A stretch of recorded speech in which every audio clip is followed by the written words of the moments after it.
Hello and welcome. Genetics plays a big role in your risk of developing heart disease, but so does your lifestyle. Preventive health is the way forward. Preventive cardiology is a subspecialty focused on lowering patients' risk for developing heart disease. Today, Fam Health is proud to bring to you Chopra Trehan Dialogues, a very special interaction between two renowned doctors. Dr. H.K. Chopra, Senior Consultant Cardiologist at Medanta Moolchand Heart Institute and the President of World Wellness Foundation, and the world-renowned Dr. Naresh Trehan, who's the Chairman and Managing Director of Medanta, the Medicity Gurgaon. We are delighted to have both these senior doctors discuss and educate the masses on the usefulness of preventive health. That is the future of healthcare. I hand over to Dr. Chopra, who is the moderator of the session, to take this dialogue forward with Dr. Naresh Trehan. It's really a great pleasure and honor indeed for me to be here on the platform of Tata Sky Fam Health on a very special occasion. And the occasion is Chopra Trehan Dialogue on Preventive Cardiology for the first time from India to the world. I feel really humbled and honored that a personality like Dr. Naresh Trehan is with us. And his voice will create a huge impact in the whole world on preventive cardiology. How should I introduce Dr. Naresh Trehan? It's a Herculean task. It's not easy. I know him for more than 40 years now. And I must just say that brief introduction has been given by Rishali, that he is the Managing Director and Chairman of Medanta, Medcity, Gurgaon, India. But I must say that he is a recipient of the most prestigious accolade, that is icon of the century in cardiology and cardiac surgery for the first time in the world. Ladies and gentlemen, Dr. Naresh Trehan is a doctor with difference. He is not only a surgeon, he is a scientist, he is an orator, educator, author, as well as a very important management guru. So many hospitals in India is his vision. I have yet to see a man like him in the world. I think I'm really humbled. I will just say a few words about him. To describe Naresh Trehan, it's from my heart. He is an epitome, an apostle, and a crusader, not only of cardiac surgery or cardiology, but also preventive cardiology in the whole universe. And his voice will create a huge impact, not only for the public at large, but also for the government of India. Dr. Trehan is very well known to each and every one of you. The next point before we start the dialogue, I would just like to mention every man and woman of the public should know what is the theme of this dialogue. The theme is threefold. The first important is enhance awareness about preventive health check. And here we have authority like Dr. Trehan. Second, there should be an equal emphasis on primordial, primary, secondary, and tertiary prevention. We should not focus only on tertiary prevention when people fall victim to heart attack. And the third and most important, which is very close to Naresh Trehan, I know it, that there should be a paradigm shift from heart illness to heart wellness. And I'm sure he will throw light on this subject, how we can create the heart wellness centers in the India as a PPP model, private-public partnership model, and I'm sure it will create a huge impact. There is, if we have preventive health checks, we can postpone the need of intervention. This is a very important message, which I'm sure will be conveyed by our learned speaker. We should tap this ocean, and this ocean of preventive cardiology is the future if we really want to reduce the menace of coronary artery disease. What is the objective today? The objective is preventive health check, genomics. We just heard Vishali. We can talk about this thing in the rehabilitation centers. We all know that India is the world capital of hypertension, diabetes, obesity, dyslipidemia, coronary artery disease, heart attacks, and a lot of individuals are suffering from heart attack in India. What we should do is a real challenge. So my first question to our most eminent speaker is, we have seen so many people who are in the prime of their lives, sports personalities or ministers or the busy executives, they fall victim to heart attack at the age of 44 or 48. What should we do? Dr. Trehan, my question is, what is the need of preventive health checkup? What is the scope of preventive health checkup? What age? How frequently? In people who are normal, people who have hypertension, no hypertension, diabetes, no diabetes, obese, no obese, morbidity, no comorbidities. We'd like to have your words of wisdom. Dr. Trehan, sir. Good morning, and thank all of you, especially Tata Family Health, for this opportunity to share some of the views that are current today about heart disease, its prevention. But off the bat, I would like to change the terminology. It's no longer preventive health. It's no longer preventive cardiology. It is predictive cardiology, predictive health. So we now have enough knowledge where we can actually track not only from the genetic makeup, and this is an opportunity to convey to everybody that genes do matter. And if you know your genes, you have a good starting point. So you know when there is heart disease in the family, whether it's in your grandparents, your uncles, parents, brothers, sisters, that already is a blinking red light that you have a propensity for developing heart disease more than the normal or regular population, which does not have any history of heart disease in the family. So that is one.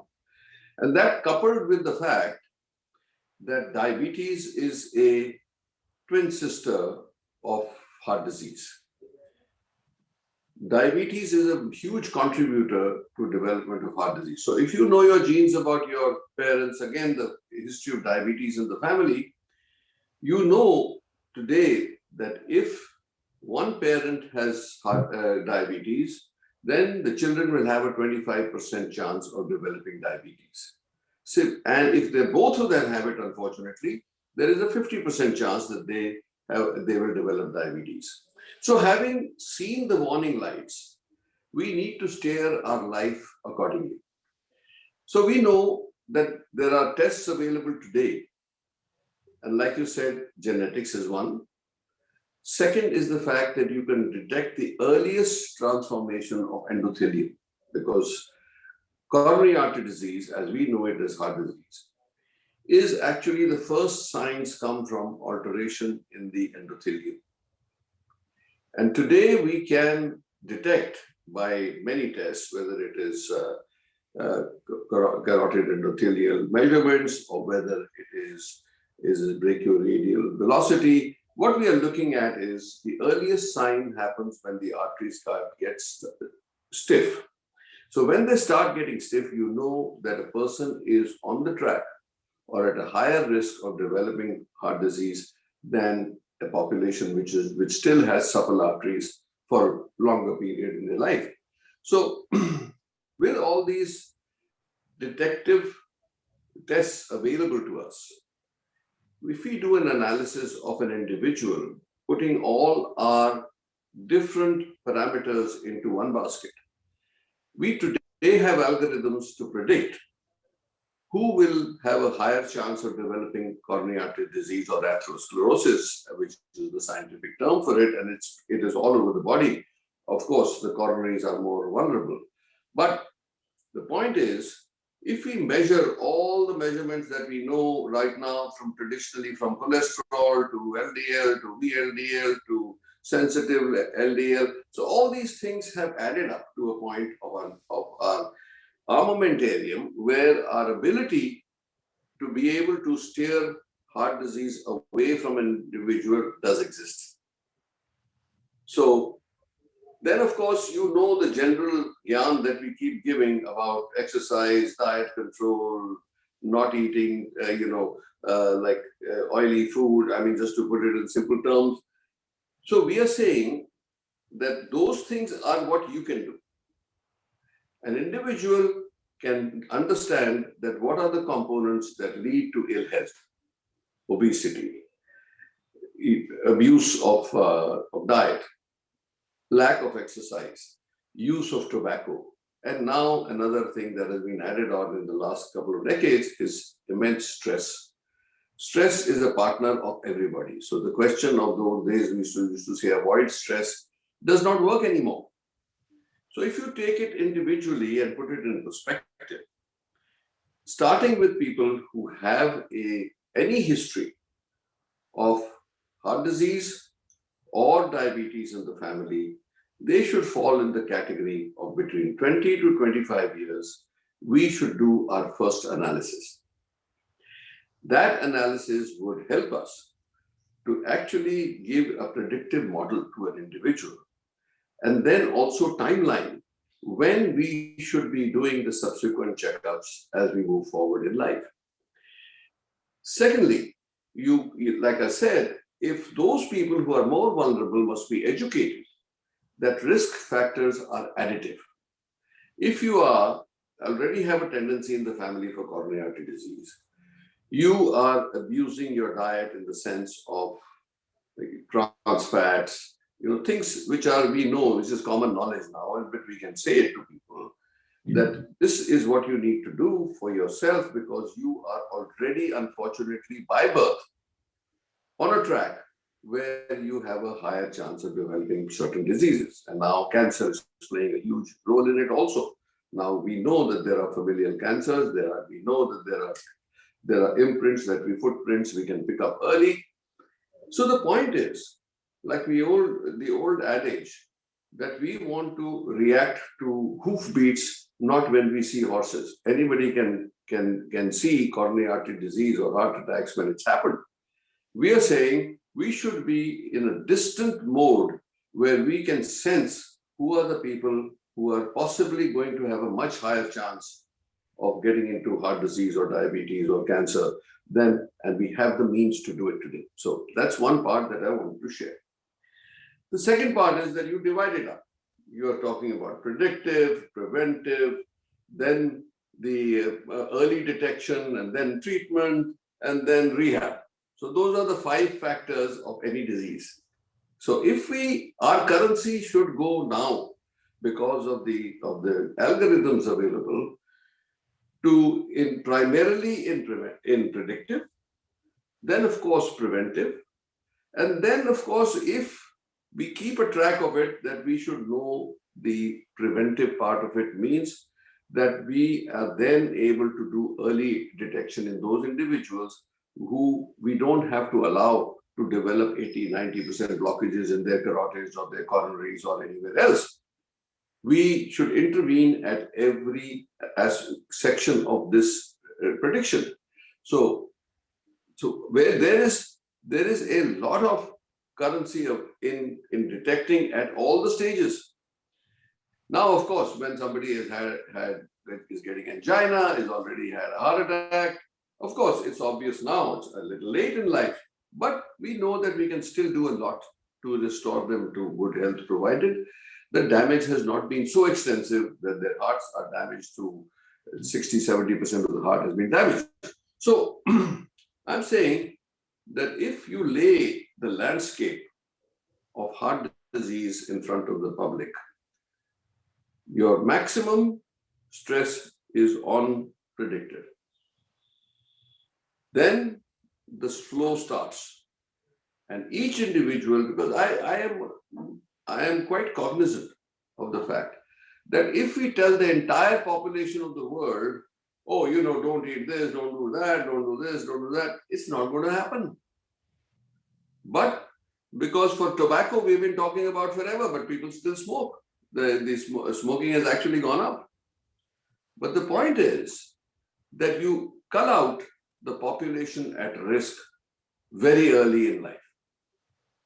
Because they know if you have genetic history, in the early ages you start smoking, you are abusing your diet, and you're not exercising enough, then all these things will add up to put you up at almost 30 to 40% chance of developing heart disease.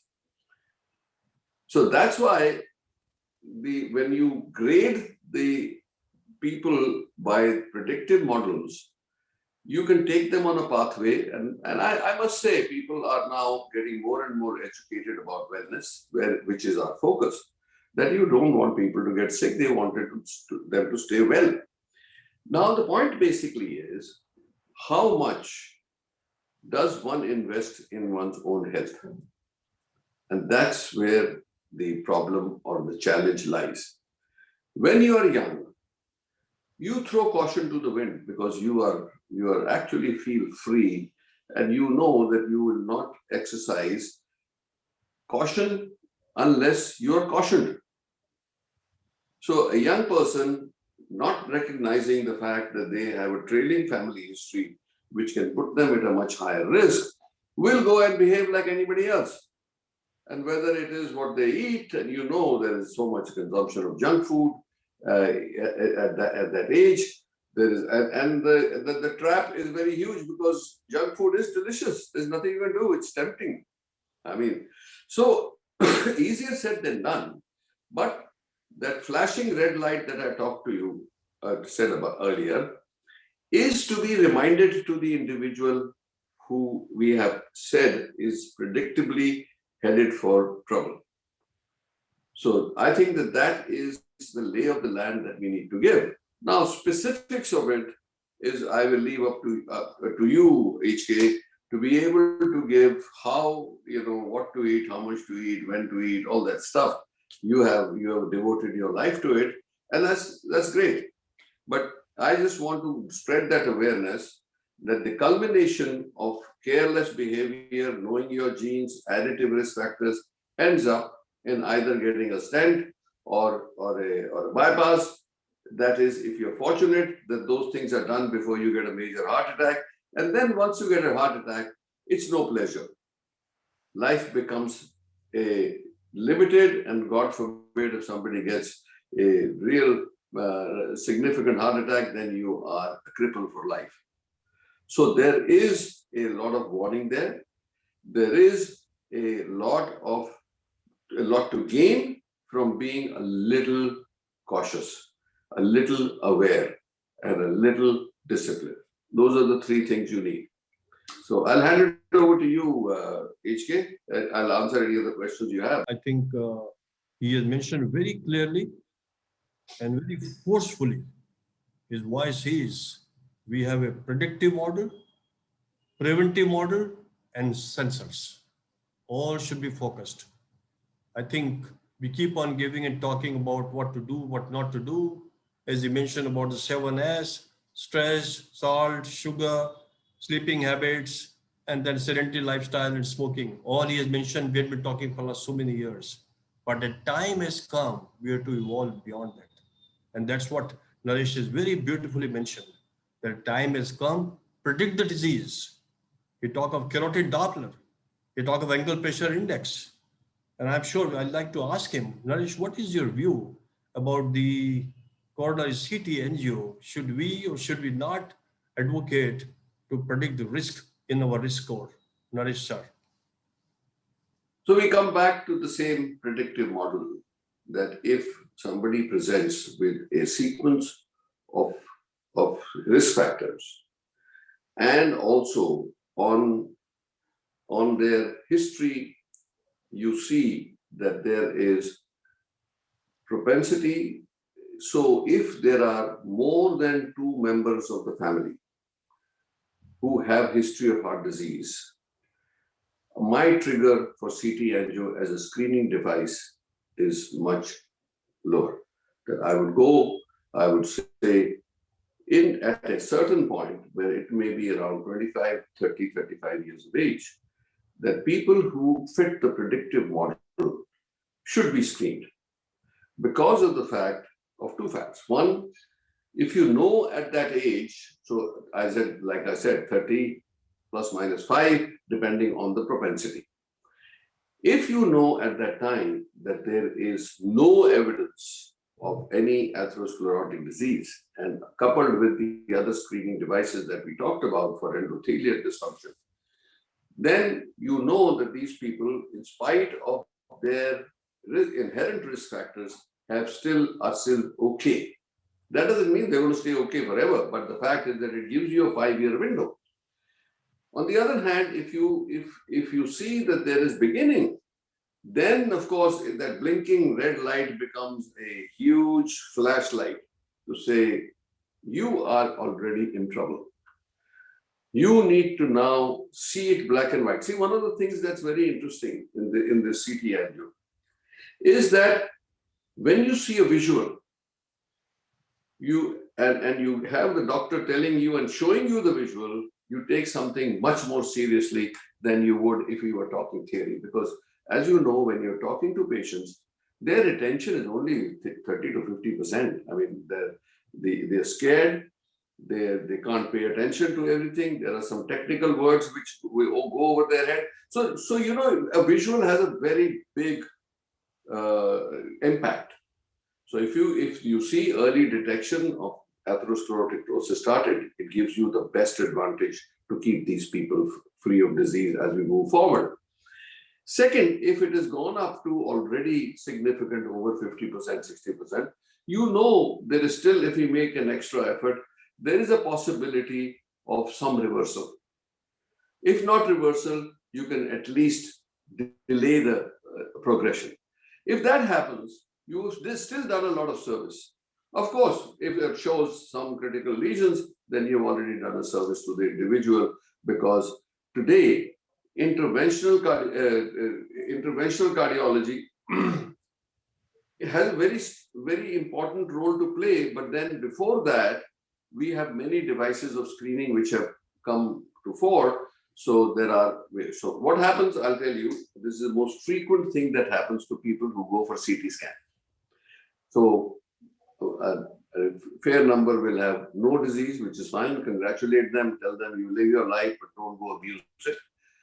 Second is the fact that the early detection, you want to pay attention to their biochemical makeup, their stress, all that other stuff we talked about, exercise, all this stuff.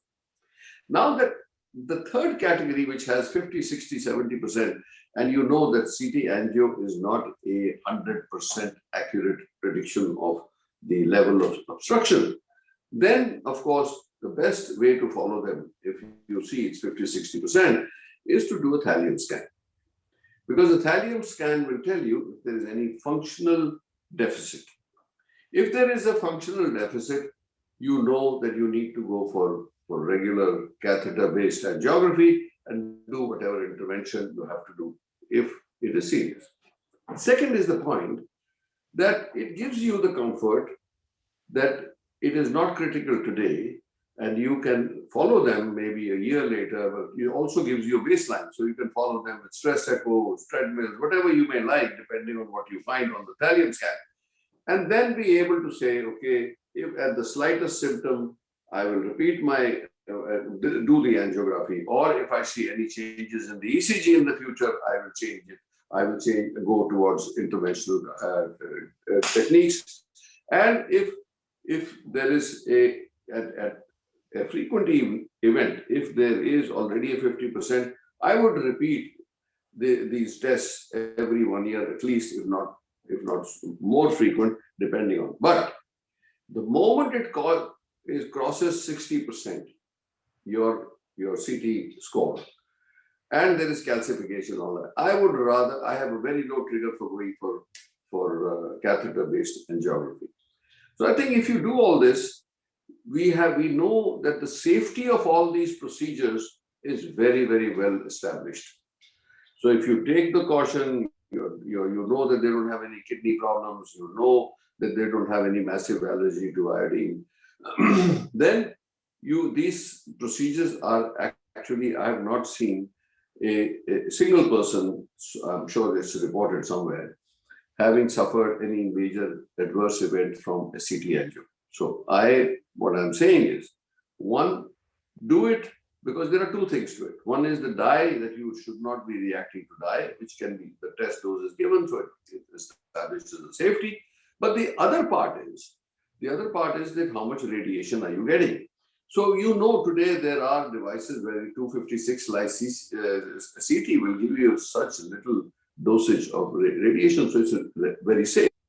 So I think from that point of view, today CT angio has found its place in the full spectrum of our diagnostic armamentarium. So it's an important tool, but must be read properly. It should not be used freely for people who have strongly positive stress tests, people who have symptoms and ECG changes, because I still see that is a little of a bit of an abuse of the modality, because people may not have a catheter-based angiography, so they will say, okay, CT karalo. So that is not correct, because if you're showing signs of the terminal signs of an ischemic event, you're showing ECG changes, you're showing you're symptomatic, then if that added up, then you are going to subject large number of people to two procedures. So there is a cost involved. You'll have to give them dye twice, and you will still have done them a disservice. So if it's obvious that there is a problem already existing, don't go for CT, go for a catheter based. If you want to do some screening, or actually there is a vague symptom, or you're not convinced that there is coronary artery disease, CT angio. I think Dr. Naresh Khan given a very clear message to eliminate the confusion in people's mind. If you find some changes in the ECG and you are strongly suspected of CAD, go for a cath angio. It's very important. For the screening purposes, where you are suspicious, you should choose your patient very selectively for a CT angio, because there are a lot of dilemma in the diagnosis, and sometimes there is an underdiagnosis of the hidden lesion. I think it's a very, very important message. Naresh also mentioned a very, very important message, the role of predictive cardiology in the form of genomics. And he mentioned the time has come. The genomic prediction is important. We need to work on it. It's a very, very important message. I remember 25 years ago, when I was also young and Naresh was also young, 25 years ago, Naresh was participating very actively in a marathon at India Gate. And the theme was healthy heart. He believes in prevention. He said prevention is the answer, but early screening is very important. And he says early screening can be predicted only by, say, carotid intimal media thickness. By angle fractional index, very important. So I think we should take everything as a whole, which is of a need of the hour. Naresh, I think a very important question I'd like to ask you. People in India are having less awareness. Do you think there is a need of launching an app under your leadership, like a Smart Heart app or a Healthy Heart Initiative app, so that people know how do they score the risk, or they go to a doctor in time, and we can go to a huge number of preventive health checks units, so that we have more patients where timely intervention can be done and they don't become a victim of a major heart attack. So I'd like to ask your opinion, Dr. Naresh Dhyan sir, about the role of launching Smart Heart apps in public interest. So most definitely there is a huge need for that, but there are many existing already, but you can always improve on them, because I see them, they're still not, some of them are not really in the right perspective in today's knowledge. So every app needs to be upgraded with current knowledge. And I would say, yes, we should be into, and as many as you make is too little, because we have a very large population. And if 8 to 10% of the population of this country is going to develop coronary artery disease, you're talking about victims of heart disease somewhere near 170 or 100 billion people. Then you're saying that people who you can save from reaching that will be huge. So I think that one of the biggest things is spin-offs of preventive checkup. I didn't say so much about preventive checkup in the general population, You know, all our studies have shown, we did that study very early on the police force and the bureaucracy and all that. 26% of the people who we put through the comprehensive checkup, 26% had hypertension. And we know hypertension is not only does produce heart disease, it's strokes, kidney failure, you name it. So one of the other lurking enemies, which is also a cousin of heart disease, is hypertension. So if you never go to a doctor and you go to a doctor when you already had some problems, you're in trouble. So there is not a single question in my mind that preventive check coupled with a predictive model is the way to go for everybody. So as I mentioned earlier, if you are a genetically unblessed person, and that means you do have problems, genetic problems in your family, you need to go between 25 to 30. But for everybody, I think, and today, checkups have been reduced in cost to a level where they are mostly affordable and will cost you less than 2,500 rupees to give you a full profile, including TMTs, including your blood levels, including everything. So you're saying that if you invest that, by the age of 30, all of us should have had one full checkup. Yes, from that finding, we should say, when will be the next checkup, whether it is next year or 3 years or 5 years, maximum 5 years. If somebody is totally healthy, you say, okay, 3 years is my recommendation that people, if you're totally, if we find something that is worrisome, then every year. So this preventive checkup is worth investing in for everybody, because you come to know what are your vulnerable points. If you don't know your vulnerable points, you can go along merrily thinking you're like the rest of the population. So those dots that sit on your genetic imprint or its outcome should be definitely what you put in front of a person by the age of 30, whether women or men. Thank you very much, Danish. I think it's a brilliant exposition which you mentioned very clearly, that preventive aspect is one, but prediction aspect is of paramount importance, so that timely intervention can be done in all the people. You believe that we must have apps, health awareness. And I just got one more question before we close or conclude. And that is, do you believe that digital practices, like as it is happening in digital media or in media like this today, we are having a dialogue, will make a difference on a long-term basis on television or digital media or even telecardiology? We'd like to have your opinion, sir. Oh, most definitely. It's huge now. The fact that we are all on the same panel, remotely being able to reach out to many, many more people than we would be if we were in an auditorium. We'd have to travel someplace. We have to take a full day out of our life. Digital has really improved our reach, our ability to interact with hundreds of people at the same time, sitting in their own offices or places or wherever they are. So no question that the multiplier effect of digitization and this new media, and how we always thought it will be there, but we thought it had a 3 to 5 year horizon. But this unfortunate pandemic, these are some of the things that have been compressed, and we are today freely being able to talk. We are used to it. We feel like one-to-one, you can look at each other eye to eye. And I am absolutely in favor of developing this further and further, because you can communicate, especially a country like India, we have, people all over the place. It's a large country, large population, many languages. We need to then be able to communicate to people again and again. And as I said to you, when you are well, you don't pay attention. But if you're being hammered day and night, something sticks in your mind.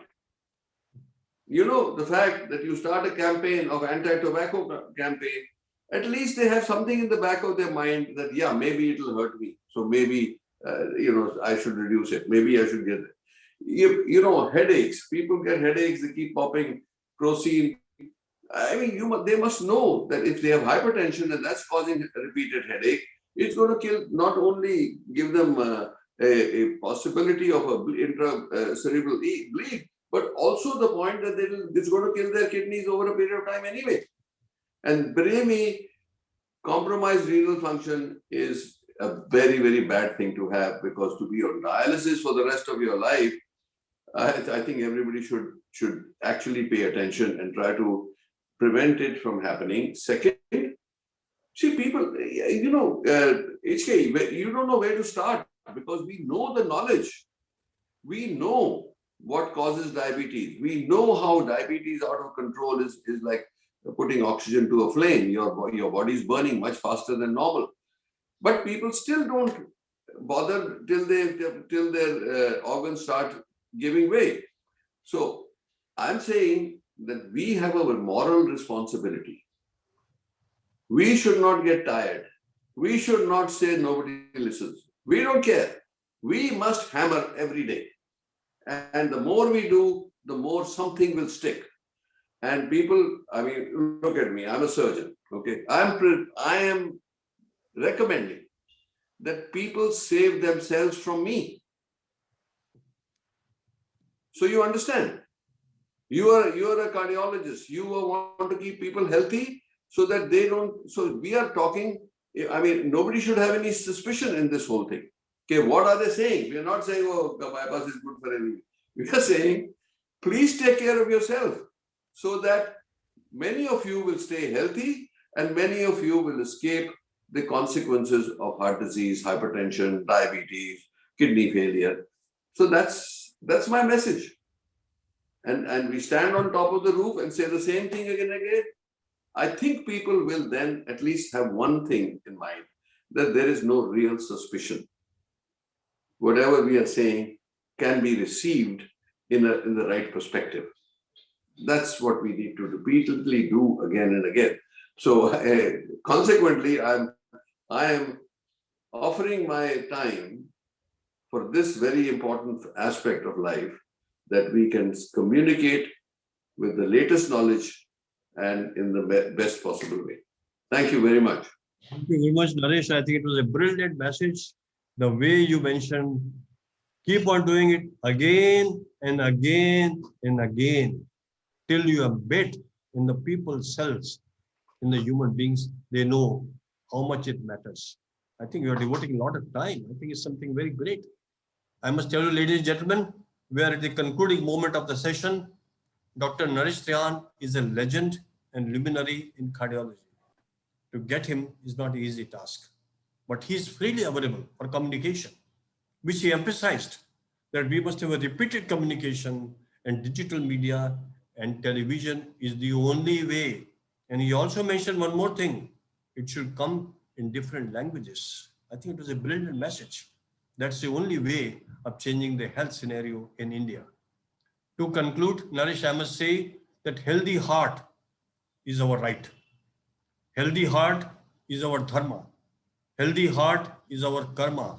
And healthy heart is in our own hand to a large extent if we have an interaction like today. And we should have it many more times. It may really enhance a healthy heart in human beings. I must say today that a time has come. We must take the help of legend like Naresh.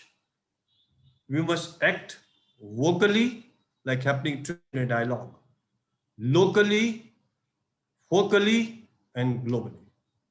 Whatever we are talking today, we should create a global impact, because we have a global person with us. He is not an ordinary man. It should create a huge impact. And Naresh also believes, I know, that we must inform, perform, reform, and transform the whole world with a healthy heart. With a person like Naresh's voice, we can change the world. I think it's not difficult. We all have to work together. This may really take us to a big heights. And once again, on my own behalf, I express my heartfelt tribute to Naresh. Thank you very much. And I hand over the mic to Johnny Edwin for proposing a formal vote of thanks. Johnny. Hello, everyone. It's a great pleasure to have the icons in the field of cardiology with us, Dr. Ashket Chopra and Dr. Avesh Chauhan with us.